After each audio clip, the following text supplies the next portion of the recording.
অবশেষে বাসের মধ্যেই সন্তান ডেলিভারি করলো রূপাই এবং রেহান মিলে, এমনটাই দেখতে পারবেন আজকের নতুন পর্বে। এই পর্বটি সবার আগে পেতে চ্যানেলটিকে সাবস্ক্রাইব করে না টেনে দেখতে থাকুন। গল্পের শুরুতে আমরা দেখতে পারবো রেহান এবং রূপাই যখন বাস নিয়ে বেরিয়ে পড়বে এর ঠিক কিছুক্ষণ পরেই সোনাই ফোন করে। তখনই রূপাই বলে, কি ব্যাপার সোনাই, ফোন করলি যে? সোনাই তখন সমস্ত সত্যি কথা বলতে শুরু করে। বর্দি, আজকে কি হয়েছে? বাড়িতে ওই পাড়ার ছেলেগুলো এসেছিল। এই কথা শোনার পর তখনই বলে, আচ্ছা ঠিক আছে, আমি তোর সঙ্গে পরে কথা বলবো। বাসের মধ্যে উঠে পড়ে সকলে। এর কিছুক্ষণ পরেই এক লোক সমস্ত কথা বলতে শুরু করে। রূপাই বাস নিয়ে বেরিয়ে পড়েছে। এদিকে রূপাই তখন রেহানকে বলে, আপনাকে এত করে বলেছিলাম, দেখলেন তো হই হুল্লোড় পড়ে গিয়েছে, এখন তো আপনি পড়াশোনাও করতে পারবেন না। সকলে মিলে হই হুল্লোড় করতে শুরু করে, সকলে খাবার দাবার খেতে শুরু করে। এক পর্যায়ে হঠাৎ করে এক মহিলা প্রচণ্ড রকম পেট ব্যথা শুরু হয়ে যায়, তাকে পানি দিতে শুরু করে, কিন্তু কোনোভাবে তার পেট শান্ত হচ্ছিল না। রূপাই তখন বলে, কি হচ্ছে নাকি কিছুই তো বুঝতে পারছি না। এর কিছুক্ষণ পরে মহিলা একদম কাতরাতে শুরু করে, কোনোভাবেই আর পেরে উঠতে পারছে না। তখনই রেহান বলে উঠে, কোনো সমস্যা হয়েছে নাকি? এর কিছুক্ষণ পরই সকলে বলা বলে শুরু করে দেয় মেয়েটি ছিল প্রেগনেন্ট। আর এই কথাগুলো শোনার পর রূপাইয়ের মাথায় আকাশ ভেঙে পড়ে। এদিকে মেয়েটির হাজব্যান্ড এসে তখনই রেহানকে বলে, ইমিডিয়েটলি হসপিটালের উদ্দেশ্যে আমাদেরকে যেতে হবে, হসপিটালে নিয়ে যেতে হবে। রেহান তখন সেই মহিলাটিকে দেখে বলে, বেশিক্ষণ সময় লেট করা যাবে না, আমি তো নার্স, তাই আমাকে দেখতে দিন। কিন্তু কোনোভাবেই রেহানকে দেখতে দিবে না। রূপাই তখন বলে, আপনারা ভুল করছেন, উনি একজন নার্স, আর ওনাকে দেখতে দিন, তা না হলে কিন্তু খুব খারাপ হয়ে যেতে পারে। ওনার কথাটা একবার শোনার চেষ্টা করুন। আপনারা কি পুরনো যুগেই পড়ে রয়েছেন নাকি? উনি পুরুষ বলে কি এগুলো করতে পারবেন না? এদিকে তখন এই রূপাইয়ের দিকে তাকে রেহান বলতে শুরু করে, রূপাই তুমি যাও, তুমি গিয়ে চেষ্টা করে দেখো। এদিকে রূপাই তখন বলে, তাহলে বাসটা কে চালাবে সেটাই তো বুঝতে পারছি না। নার্সবাবু, আপনি তো বাস চালাতে পারেন তাই না? এদিকে তখনই আবার সকল লোকেরা নানাভাবে চিল্লাতে শুরু করে, আপনারা কি করছেনটা কি? হসপিটালে নিয়ে যাচ্ছেন না কেন? তখনই রূপাই বলে, 45 মিনিট সময় লাগবে হসপিটালে নিয়ে যেতে, আর এতক্ষণে হয়তো বা ওনার ক্রিটিক্যাল অবস্থা হয়ে যাবে। নার্সবাবু, আপনি গিয়ে বসুন, আপনি বাসটা চালান, আমি দেখছি কি করা যায়, আপনি আমাকে শুধু ইনস্ট্রাকশন দিবেন। এদিকে রূপাইয়ের কথা শুনে রেহান তখন বলে, আমি বাস চালাতে পারবো তো? রূপাই তখন বলে, কেন পারবেন না? আপনি যেহেতু স্কুটি চালাতে পারেন, সমস্ত কিছুই তো এক, আপনি পারবেন, নিশ্চয়ই পারবেন। এই বলেই তখন রূপাই রেহানকে বাস চালানোর জন্য বলে দেয়। আর তখন এই রেহান বাস চালাতে চলে যায়। রেহান কোনোভাবেই বুঝতে পারছে না কি করে সে বাস চালাবে, সামনে কোনো বিপদ আসবে না তো? কিন্তু রেহান কোনোভাবেই থেমে থাকেনি। রেহান বাস চালাতে শুরু করে। আর রূপাই তখন বলে, বলুন বলুন নার্সবাবু, এখন আমি কি করব? এদিকে তখনই আবার রূপাই বলতে শুরু করে, এখন তো আপনাদের কোনো আপত্তি থাকতে পারে না, আমি তো এসে গেছি তাই না? আপনারা সকল পুরুষরা এক সাইডে চলে আসুন, আমি দেখছি কি করা যায়। চারদিকে পর্দা টাঙিয়ে দেয়। আর তখন এই রূপাই রেহানের কথা মতো এক এক করে যা যা করা দরকার সমস্ত ইনস্ট্রাকশন ফলো করতে শুরু করে। রেহান তখন বলে, চারদিকে একদম পর্দা টানিয়ে দাও, যাতে করে কেউ দেখতে না পারে। আর হ্যাঁ, গরম পানি নাও আর একটা তোয়ালে নাও। আর এই কথাগুলো শুনে এক এক করে কাজ করতে শুরু করে দেয় রূপাই। এদিকে রূপাই কোনোভাবে পেরে উঠতে পারছে না, বারবার তখন রেহানকে বলে, আমি পারবো তো?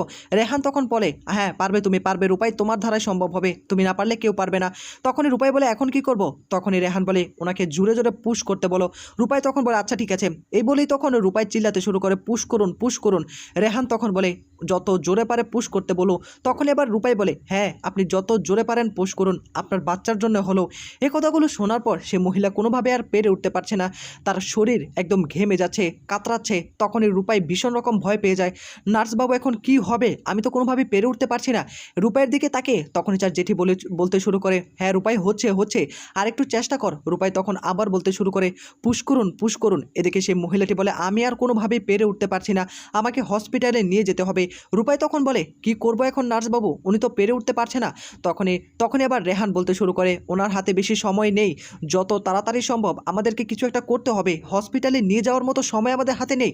রূপাই, তুমি ওনাকে জোর দিতে বলো। তখনই রূপাই বলে, আমি কিছু বুঝতে পারছি না, কি করব। ওনাকে বারবার সান্ত্বনা দেওয়ার চেষ্টা করে, কিন্তু কোনোভাবেই রূপাই পেরে উঠতে পারছে না। এর কিছুক্ষণ পরেই রূপাই তখন কাউন্টডাউন শুরু করে দেয়, 1 2 3। এই বলে তখন সেই মহিলাটি জোরে পুশ করতে শুরু করে।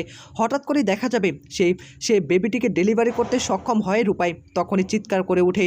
রূপাই তখন বলে, আমি পেরেছি ডাক্তারবাবু, আমি পেরেছি। এদিকে বাচ্চার চিৎকারের আওয়াজ শুনে পরিবারের সকলে ভীষণ রকম খুশি হয়ে যায়। রূপাইয়ের দিকে তাকিয়ে তখনই রেহান বলে, আমি বলেছিলাম রূপাই, তুমি পারবে। বাসটাকে এক সাইডে দাঁড় করিয়ে দেয়। আর তখনই রূপাইয়ের দিকে তাকিয়ে তখনই রেহান বলতে শুরু করে, এখন নারটাকে কেটে দিতে হবে। তখনই রূপাই বলে, আমি পারবো তো? এটা কি করে কাটবো, আমার ভয় লাগছে। রূপাইয়ের দিকে তাকিয়ে তখনই রেহান বলে, হ্যাঁ পারবে, একটা ব্লেড নাও অথবা কাঁচি নাও, কিছু একটা নিয়ে কেটে দিতে হবে। এই বলেই তখন কেটে দেয় এবং বাচ্চাটার সফলভাবে ডেলিভারি হয়ে যায়। এই সব কিছু দেখার পর তখনই রূপাই রেহানের কাছে আসে। রেহান রূপাইয়ের দিকে তাকে লজ্জা পেতে শুরু করে। রেহান তখন রূপাইকে বলে, আমি জানতাম তুমি পারবে এবং তুমি সফল হবে, বিশ্বাস ছিল আমার। এই কথাগুলো শোনার পর তখনই মুচকি মুচকি হাসতে শুরু করে রূপাই।